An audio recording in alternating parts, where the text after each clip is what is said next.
fasting is point blank effective. Sometimes fasting can do things that prayer cannot. Fasting can actually take you to a different realm.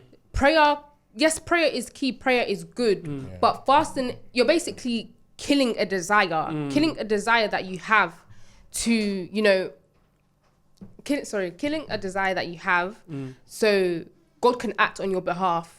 Like, you're basically surrendering yourself, because you know when you're fasting and you're hungry, like God can see your flesh is, your body is becoming weak, and you're literally praying, surrendering to God, and God loves someone that can, you know, that can make sacrifices, because people don't understand that in this day and age, Christians don't want to sacrifice things. They don't want to sacrifice, you know, they don't want to sacrifice fleshy desires. They don't want to sacrifice themselves fasting, because they just want to do things their own way and just pray.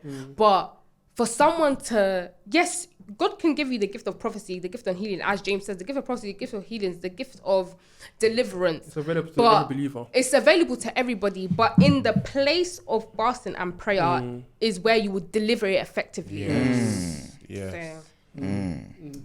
Cool. The next question I want to ask you is that have you guys ever fasted before? And if you did, what was the reason why you fasted? So maybe you can speak, it depends on how you want to do it. Maybe you can speak about maybe the way you used to fast and how it didn't work, and how the way you've changed now and how you fast and how it works. Right. Yeah. I remember I used to be like James. I used to just occupy myself bears. Yeah, like I just okay. And one thing is this is what sometimes we need to understand. Sometimes we need to be very intentional about what we do when we are fasting. Like, sometimes you can even occupy yourself with something godly, but it might be the wrong thing. And here's a secret. In John 4, Jesus Christ is talking to the Samaritan woman. He wasn't necessarily fasting, but he was hungry. And I remember I read that story as a child, and you realize that after he's had the conversation, the hunger left him. When you indulge yourself with the things of God, even when your flesh needs something, your flesh you won't feel it. But sometimes for us to get to that realm is very difficult. It's very difficult to get to, because you're hungry in it. But you just pray for 30 minutes. You just keep going. You realize that you don't really necessarily feel that hungry. Like you do what you have to do. You realize that things are gonna start working. Like the fasting will actually start producing fruit. But I used to like really occupy myself. Like I'll listen to like. And it's not a wrong thing, but I listen to like a certain preaching or a certain this. I'm like, and then someone's telling me, read your word. Like, this is their revelation. I'm ready to give you a new revelation. Go and read the Bible.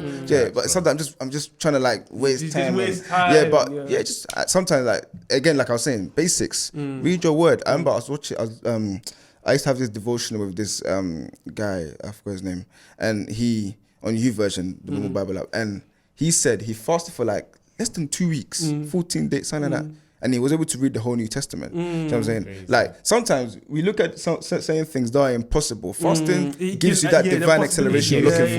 It gives you that divine acceleration. But sometimes we just waddle around it. But I feel like if we're really effective, like afterwards I started realizing like, I need to be effective. Like I need to start actually being simple. Read your word. You know, write down what God is telling you. When you're praying, write down what God is saying. And you realize that when things start piecing together, you start bearing the fruits that you actually need. You know what I'm saying? Facts, bro.